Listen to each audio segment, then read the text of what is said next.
Let's continue talking about the fabric device roles. In this case, we're going to talk about the intermediate node.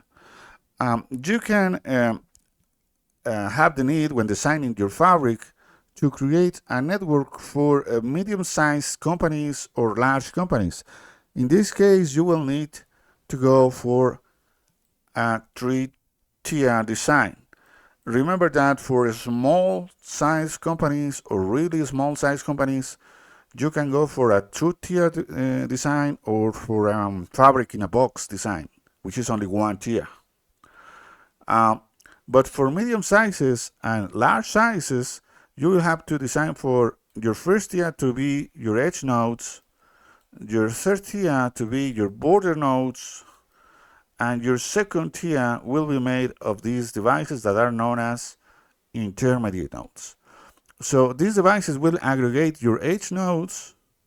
They will be in charge of communicating or interconnecting your edge nodes to your border nodes, so they can communicate to one another, and they can also communicate edge nodes to edge nodes, because connecting edge nodes together directly is not permitted in the fabric design.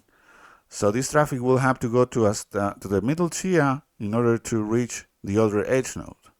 So the intermediate node will interconnect border nodes with edge nodes and will communicate edge nodes to edge nodes. They will just be forwarding traffic and provide IP reachability between these nodes. It is the intermediate nodes are unaware that you're running VXLAN. They are unaware that you're running Lisp.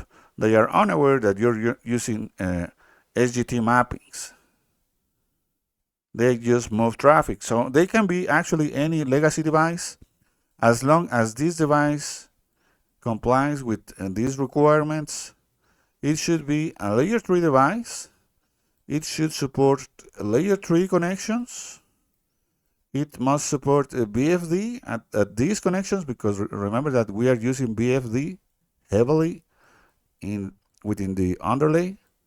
It must support any of these routing protocols, because remember that in the underlay, we are advertising interconnection IP addresses and loopback IP addresses. So it should support either IGRP, OSPF, or ISIS, and it should support an MTU larger than the normal MTU, which is 1500.